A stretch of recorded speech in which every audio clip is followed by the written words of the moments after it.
Friends, welcome to my academy. Friends, जो आपकी NCERT सार संग्रह की बुक है न्यू एडिशन की 2024, ठीक है, इसके आज से हम लोग क्वेश्चनों को शुरू करने वाले हैं, जिसमें कि आपको क्लास 6 से लेकर के 12 तक के सभी वन लीनियर क्वेश्चन देखने को मिल जाते हैं, जो कि आपके सभी एग्जाम के लिए इंपॉर्टेंट होते हैं। खासकर अगर मैं बात करूँ जो बीपीएससी टीआरई 4.0 आपका होने वाला है, उसके लिए आपके ये जो क्वेश्चन है बहुत ज़्यादा इंपॉर्टेंट है। यहाँ से आपको अपने एग्जाम में डायरेक्ट क्वेश्चन देखने को मिलते हैं, ठीक है। तो चलिए यहाँ पर आज की इस क्लास को हम लोग स्टार्ट करते हैं। सबसे पहले हम लोग जो है कौन से क्वेश्चनों को देखने वाले हैं, हिस्ट्री के, ठीक है। और हिस्ट्री को भी आपके 3 पार्ट में यहाँ पर डिवाइड कर दिया गया है। प्राचीन इतिहास, उसके बाद में है आपका मध्यकालीन भारत, ठीक है, उसके बाद में है आपका आधुनिक भारत, ठीक है। तो हम लोग यहाँ पर सबसे पहले प्राचीन इतिहास को कवर करने वाले हैं, ठीक है, भारतीय इतिहास। अब चलिए यहाँ पर देखते हैं प्राचीन भारत का इतिहास। प्राचीन भारत के ऐतिहासिक स्रोत है ना। अब यहाँ पर इतिहास कहा किसे जाता है, इसके बारे में थोड़ा सा बता रखा है। किसी व्यक्ति, समाज अथवा देश से संबंधित महत्वपूर्ण विशिष्ट व सार्वजनिक क्षेत्र की घटनाओं, तथ्यों आदि का कालक्रमिक विवरण इतिहास कहलाता है, ठीक है। फिर आगे इतिहास का पिता यानी कि फादर ऑफ हिस्ट्री किसे कहा जाता है, बहुत इंपॉर्टेंट क्वेश्चन है। तो किसे कहा जाता है, हेरोडोटस को, ठीक है। ध्यान रखिएगा, जो हेरोडोटस है उन्हें क्या कहा जाता है, इतिहास का पिता कहा जाता है, ठीक है। प्राचीन भारत के इतिहास से संबंधित प्रथम वास्तविक पुस्तक किसे माना जाता है ना। तो जो राजतंगड़ी है उसे प्राचीन भारत के इतिहास से संबंधित प्रथम वास्तविक पुस्तक माना जाता है, ठीक है। ध्यान रखिएगा, राजतंगड़ी है ना। फिर आगे है उत्कीर्ण चिन्ह वाले प्राचीनतम सिक्के क्या कहलाते हैं, तो क्या कहलाते हैं, आहत सिक्के। ध्यान रखिएगा, जो आहत सिक्के हैं इनको हम उत्कीर्ण चिन्ह वाले प्राचीनतम सिक्के के नाम से जानते हैं, ठीक है। फिर आगे सिक्कों के अध्ययन को क्या कहते हैं, तो मुद्रा शास्त्र, ठीक है, मुद्रा शास्त्र कहा जाता है। भारत में प्रागैतिहासिक खोज प्रारंभ करने का श्रेय किसे दिया जाता है, ठीक है, तो डॉक्टर प्राइम रोज को, ठीक है। जो डॉक्टर प्राइम रोज है इन्हें जो है प्रागैतिहासिक खोज प्रारंभ करने का श्रेय दिया जाता है, ठीक है। तो क्वेश्चन अगर आपसे एग्जाम में पूछे कि डॉक्टर प्राइम रोज को कौन सी खोज का श्रेय दिया जाता है, तो भारत में प्रागैतिहासिक खोज का, ठीक है, ध्यान में रखिएगा, है ना। फिर आगे यहाँ पर आपको दे रखा है भारतीय प्रागैतिहासिक अध्ययन से संबंधित प्री हिस्टोरिक इंडिया किसकी कृति है, तो किसकी कृति है, स्टुअर्ट पिगॉट, ठीक है। तो ध्यान रखिएगा, जो प्री हिस्टोरिक इंडिया वो किसकी कृति है, स्टुअर्ट पिगॉट की, ठीक है, इंपॉर्टेंट है। चीनी यात्रियों ने अपने यात्रा वृत्तांतों में भारत के लिए किस शब्द का प्रयोग किया, ठीक है, तो इंतु। जो चीनी यात्री थे उन्होंने भारत के लिए किस शब्द का प्रयोग किया था, तो इंतु का, ठीक है, इंपॉर्टेंट है, ध्यान रखिएगा। उत्कीर्ण लेखों के अध्ययन को क्या कहा जाता है ना। जो उत्कीर्ण लेख है उसके अध्ययन को क्या कहते हैं, तो अभिलेख शास्त्र, ठीक है, एपिग्राफी कहा जाता है ना। और इसके पहले जो हम लोगों ने यहाँ पर क्वेश्चन पढ़ा था, उत्कीर्ण चिन्ह वाले जो प्राचीनतम सिक्के थे उसे क्या कहते थे, आहत सिक्के, ठीक है। तो ये दोनों आप ध्यान रखेंगे। लिपियों के विकास के अध्ययन को पुरालिपि विद्या कहा जाता है। तो अगर आपसे क्वेश्चन पूछे कि जो लिपियों के विकास का अध्ययन है उसे क्या कहा जाता है, तो उसे क्या कहा जाता है, पुरालिपि विद्या, ठीक है। फिर आगे है सर्वप्रथम भारतवर्ष नाम का उल्लेख किस अभिलेख से प्राप्त हुआ था, ठीक है। तो ये भी इंपॉर्टेंट है कि जो सर्वप्रथम भारत नाम का उल्लेख है वो किस अभिलेख से प्राप्त हुआ, तो ध्यान रखेंगे हाथी गुम्पा अभिलेख से, ठीक है। हाथी गुम्पा अभिलेख से क्या प्राप्त हुआ, तो भारतवर्ष नाम का उल्लेख, ठीक है। प्राचीन भारत का सर्वप्रथम सुनियोजित इतिहास किसने तैयार किया, ठीक है, इंपॉर्टेंट है। तो किसने तैयार किया था, वीए स्मिथ ने। तो अगर आपसे पूछे कि वीए स्मिथ ने क्या तैयार किया था, तो इन्होंने क्या तैयार किया था, प्राचीन भारत का सर्वप्रथम सुनियोजित इतिहास, ठीक है। फिर आगे हिस्ट्री, ठीक है, इतिहास। इसको आपका यहाँ पर 3 पार्ट में बताया गया इसके बारे में। प्रागैतिहासिक काल यानी कि प्री हिस्टोरिक पीरियड, मानव उत्पत्ति से 3000 ईस्वी पूर्व तक का जो काल था, ठीक है। और यहाँ पर क्या बताया गया, पुरातात्विक साक्ष्य अध्ययन का एकमात्र स्रोत, क्योंकि लिखित जो है साक्ष्य उपलब्ध नहीं थे, ठीक है। तो अगर क्वेश्चन बने कि यहाँ पर कौन सा हिस्ट्री का ऐसा पीरियड था इसमें कि लिखित साक्ष्य उपलब्ध नहीं थे, तो आपका क्या हो जाएगा, प्रागैतिहासिक काल, ठीक है। फिर उसके बाद में है आदि ऐतिहासिक काल यानी कि प्रोटो हिस्ट्रिक पीरियड, है ना। ये आपका कब से कब तक था, तो 3000 ईस्वी पूर्व से 600 ईस्वी पूर्व तक। इसमें जो है लिखित साक्ष्य उपलब्ध थे किंतु अपठनीय थे, ठीक है, यानी कि लिखित साक्ष्य तो मिले बट उसको कोई पढ़ नहीं सकता था, है ना। फिर उसके बाद में आया आपका ऐतिहासिक काल यानी कि हिस्टोरिक पीरियड। ये जो है आपका 600 ईस्वी पूर्व से आगे का काल था। पुरातात्विक एवं साहित्यिक दोनों प्रकार के जो है यहाँ पर साक्ष्य मिले। तो ऐसे कौन से काल है जिसमें कि पुरातात्विक और साहित्यिक दोनों प्रकार के साक्ष्य मिले, तो आपका क्या हो जाएगा, ऐतिहासिक काल, ठीक है। फिर आगे है प्राचीन भारतीय इतिहास को जानने के लिए किन स्रोतों का प्रयोग किया जाता है? ठीक है, तो धार्मिक ग्रंथ, ऐतिहासिक ग्रंथ, पुरातात्विक साक्ष्य तथा विदेशी विवरण। अगर आपसे क्वेश्चन बने जो प्राचीन भारतीय इतिहास है उसको जानने के लिए किन स्रोतों का जो है प्रयोग किया जाता है, तो धार्मिक ग्रंथ आप बताएंगे, ऐतिहासिक ग्रंथ, पुरातात्विक साक्ष्य तथा विदेशी विवरण। यहाँ पर आगे ब्राह्मी लिपि को सर्वप्रथम किस विद्वान ने पढ़ा था? तो किसने पढ़ा था? जेम्स प्रिंसेप ने। ठीक है, और 1837 ईस्वी में। तो इंपॉर्टेंट है, ध्यान रखिएगा। अगर आपसे पूछे कि ब्राह्मी लिपि को सर्वप्रथम किस विद्वान ने पढ़ा था, तो आप क्या बताएंगे? James Prinsep. ठीक है, भारत के प्राचीनतम ग्रंथ वेदों का संकलनकर्ता किसे माना जाता है? ठीक है, तो अगर आपसे पूछे जो भारत के प्राचीन ग्रंथ है, जो वेद है, उनका संकलनकर्ता किसे माना जाता है, तो आप क्या बताएंगे? महर्षि कृष्ण द्वैपायन वेद व्यास को। ठीक है, फिर आगे है पौराणिक मान्यता के अनुसार भारत के प्राचीनतम राजा कौन थे? तो वैश्वत मनु। ठीक है, अगर आपसे पूछे कि वैश्वत मनु कौन थे, तो पौराणिक मान्यता के अनुसार भारत के प्राचीनतम राजा थे। ठीक है, वायु पुराण में किस वंश का उल्लेख है? ठीक है, तो आप क्या बताएंगे? गुप्त वंश और शुग वंश। अगर आपसे ये भी क्वेश्चन पूछे कि गुप्त वंश और शुग वंश, ठीक है, किस पुराण में इसका उल्लेख किया गया है, तो आप क्या बताएंगे? वायु पुराण। ठीक है, कौटिल्य के अर्थशास्त्र से किस वंश के इतिहास की जानकारी मिलती है? तो मौर्य वंश की। ठीक है, जो कौटिल्य का अर्थशास्त्र है उससे जो है किस वंश के इतिहास की जानकारी मिलती है? तो मौर्य वंश के, है ना। जैन धर्म का प्रारंभिक इतिहास किस ग्रंथ से प्राप्त होता है? कल्पसूत्र से। ठीक है, आप क्या बताएंगे? कल्पसूत्र। अगर आपसे पूछे कि कल्पसूत्र से क्या प्राप्त होता है, तो जैन धर्म का प्रारंभिक इतिहास। ठीक है, फिर आगे है भारतीय पुरातत्व सर्वेक्षण सांस्कृतिक मंत्रालय के अंतर्गत एक संलग्न संगठन है। तो अगर आपसे पूछे जो भारतीय पुरातत्व सर्वेक्षण है, ठीक है, ये क्या है? तो ये सांस्कृतिक मंत्रालय के अंतर्गत एक संलग्न जो है संगठन है ना। मत्स्य पुराण किस वंश से संबंधित है? ये भी आपका इंपॉर्टेंट है। जो मत्स्य पुराण है वो किस वंश से संबंधित है? तो आर्द्र सातवाहन वंश से, है ना। ठीक है, विष्णु पुराण किस वंश से संबंधित ग्रंथ है? तो आप क्या बताएंगे? मौर्य वंश से, है ना। जो विष्णु पुराण है वो किस वंश से संबंधित ग्रंथ है? तो मौर्य वंश से। खरोष्टी लिपि किस प्रकार लिखी जाती थी? जो खरोष्टी लिपि है वो किस प्रकार लिखी जाती थी? तो दाएं से बाएं की ओर, है ना। और जो आपकी ब्राह्मी लिपि है वो बाएं से दाएं की ओर। ठीक है, जो ब्राह्मी लिपि जिसके बारे में अभी आप लोगों ने ऊपर पढ़ा था, वो कैसे लिखी जाती थी? बाएं से दाएं की ओर। और जो खरोष्टी लिपि है, कंफ्यूज मत होइएगा, वो आपकी दाएं से बाएं की ओर, है ना। नारद स्मृति से किस वंश के विषय में जानकारी मिलती है? तो गुप्त वंश। ठीक है, नारद स्मृति गुप्त वंश। ठीक है, अब ध्यान रखेंगे।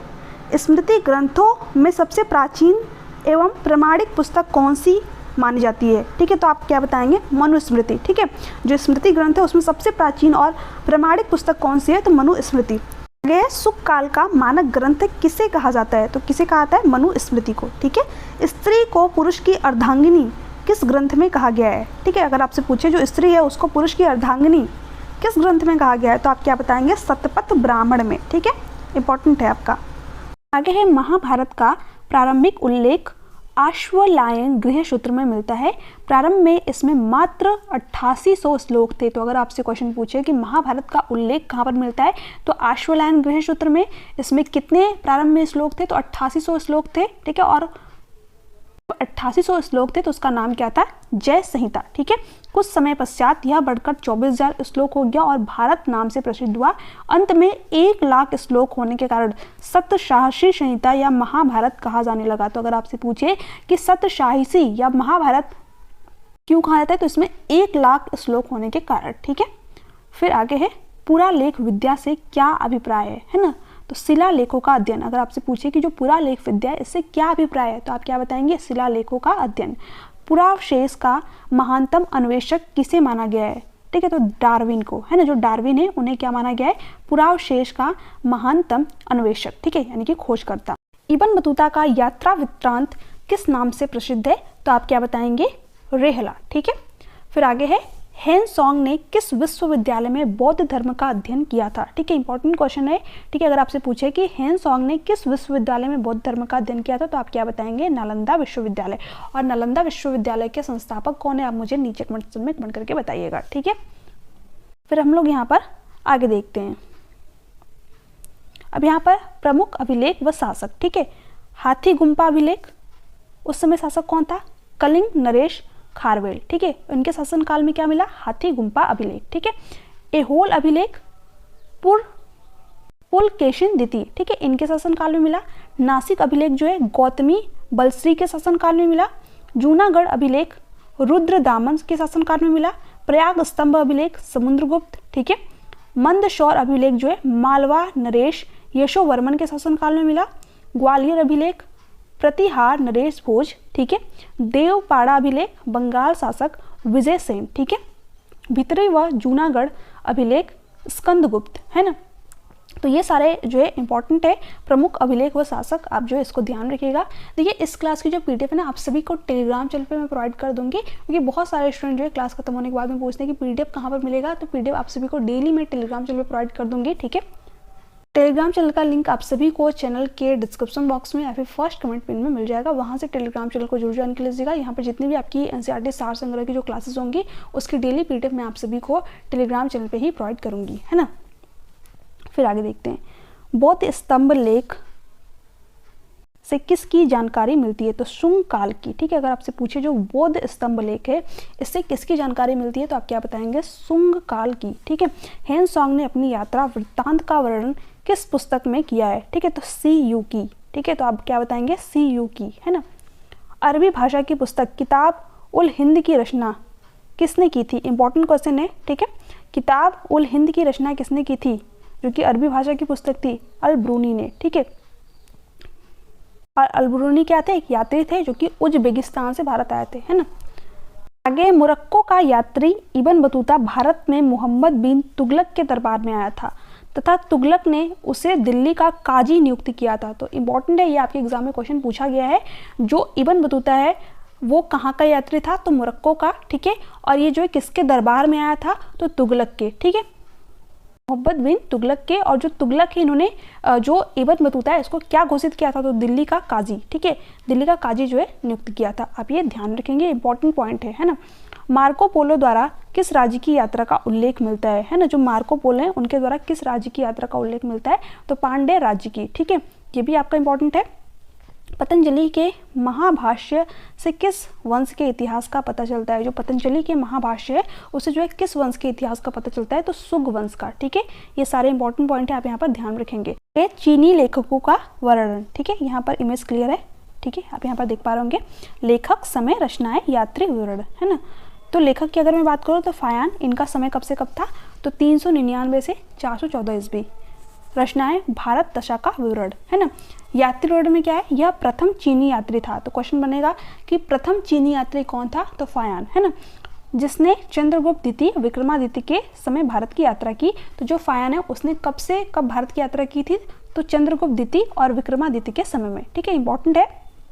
इसने गुप्त काल में वस्तु विनिमय का माध्यम कौड़ियों तथा चंद्रगुप्त मौर्य के राजप्रसाद राजमहल को देव निर्मित बताया। तो ये क्वेश्चन बन सकता है कि किसने जो है चंद्रगुप्त मौर्य के राजमहल को देव निर्मित बताया है? तो फायान ने, ठीक है। उसने जो है गुप्त काल में वस्तु विनिमय का माध्यम क्या बताया? कौड़ियाँ, ठीक है। तो ये सारे इंपॉर्टेंट पॉइंट हैं, यहाँ से कई बार आपके एग्जाम में क्वेश्चन बने हुए हैं। आगे हेन सॉन्ग, ठीक है, इनका समय काल कब से था? 629 से 645 ईस्वी, है ना। इनकी जो रचना है, इनकी जो पुस्तक है वो क्या है? CU की, यानी कि पाश्चात्य संसार के लेख, ठीक है। हेन सॉन्ग सम्राट हर्षवर्धन के समय भारत आया। तो ह से हेन सॉन्ग और ह से हर्षवर्धन, ठीक है। तो आप ध्यान रखेंगे जो हेन सॉन्ग है वो कब आया था भारत? हर्षवर्धन के शासनकाल में, ठीक है। इसने हर्ष को शिलादीप की उपाधि से विभूषित किया। बहुत ही इंपॉर्टेंट पॉइंट है, क्वेश्चन क्या पूछता है कि हर्षवर्धन को शिलादित्य की उपाधि से किसने विभूषित किया? तो आप क्या बताएंगे? हेन सॉन्ग ने, ठीक है। इसे यात्रियों का राजकुमार, शाक्य मुनि, नीति का पंडित कहा जाता है। तो यहाँ पर क्वेश्चन क्या पूछता है कि यात्रियों का राजकुमार, शाक्य मुनि, नीति का पंडित किसे कहा है? तो हेन सॉन्ग को। अगर आपसे ये क्वेश्चन पूछ दे कि नीति का पंडित किसे कहते हैं तो भी आप बताएंगे हेन सॉन्ग, ठीक है। राजकुमार, यात्रियों का राजकुमार, तभी आप बताएंगे हेन सॉन्ग। शाक्य मुनि, तभी आप बताएंगे हेन सॉन्ग, ठीक है। फिर उसके बाद में लास्ट में क्या रखा है? इति सिंह, ठीक है। इनका समय क्या कब से कब तक था? तो 673 से 675 ईस्वी। और इनकी रचनाएं क्या थी प्रसिद्ध? बौद्ध भिक्षुओं की आत्मकथाएं, ठीक है, इंपॉर्टेंट है। और ये कौन थे? यात्री विवरण में क्या रखा है? चीनी बौद्ध यात्री जो नालंदा विश्वविद्यालय में अध्ययनरत रहा, ठीक है। तो ये इंपॉर्टेंट है, अगर आपसे पूछे कि इति सिंह, ठीक है, कौन थे? तो ये चीनी बौद्ध यात्री थे जो कि नालंदा विश्वविद्यालय में अध्ययनरत थे, ठीक है। और नालंदा विश्वविद्यालय के संस्थापक कौन है? आप सभी कमेंट सेक्शन में कमेंट करके जरूर बताइएगा, ठीक है। फिर यहाँ पर दे रखा है सती प्रथा का प्रथम लिखित साक्ष्य 510 ईस्वी के भानुगुप्त के एरड़ अभिलेख से प्राप्त होता है। तो ये भी इम्पॉर्टेंट अगर आपसे पूछे, जो सती प्रथा है इसका प्रथम लिखित साक्ष्य कहाँ से प्राप्त हुआ, तो भानुगुप्त के एरड़ अभिलेख से, है ना। तो इस तरीके से आज के इस क्लास में हमने इतनी सारी चीज़ें कवर की। फ्रेंड्स, आज के इस क्लास में हम लोगों ने यहाँ पर क्या पढ़ा, प्राचीन भारत के ऐतिहासिक स्रोत, ठीक है। फिर उसके बाद में हम लोग पाषाण काल, हड़प्पा सभ्यता, वैदिक काल को एक क्लास में कवर करने वाले हैं, ठीक है। इस तरीके से धीरे धीरे करके हम लोग सभी चीज़ें यहाँ पर कवर करने वाले हैं, ठीक है। और इसका जो PDF है आप सभी को डेली में टेलीग्राम चैनल पे प्रोवाइड कर दूंगी, तो टेलीग्राम चैनल को जरूर ज्वाइन कर लीजिएगा, ताकि आपका जो है एक बार यहाँ से सारी चीज़ों को देख लीजिए, उसके बाद में वहाँ से आप अपना रिविजन कर लीजिएगा, ठीक है। बहुत ही जल्द आपका जो हिस्ट्री है वो यहाँ पर कंप्लीट हो जाएगा, ठीक है। जितने भी आपके 1 लीनियर क्वेश्चन है, उसके बाद में हम लोग साइंस देखेंगे, ठीक है। फिर उसके बाद में पॉलिटी, ज्योग्राफी, इस तरीके से हम लोग पूरा NCERT सार संग्रह यहाँ पर कंप्लीट करने वाले हैं, ठीक है। तो वीडियो कैसी लगी आप सभी जो है मुझे नीचे कमेंट सेक्शन में कमेंट करके बताइएगा, और यहाँ पर अगर कोई भी आपका सजेशन हो, ठीक है, तो वो भी आप मुझे नीचे कमेंट सेक्शन में कमेंट करके बताइएगा। चलिए मिलते हैं नेक्स्ट क्लास में, तब तक के लिए bye bye, take care, thanks for watching, thank you so much.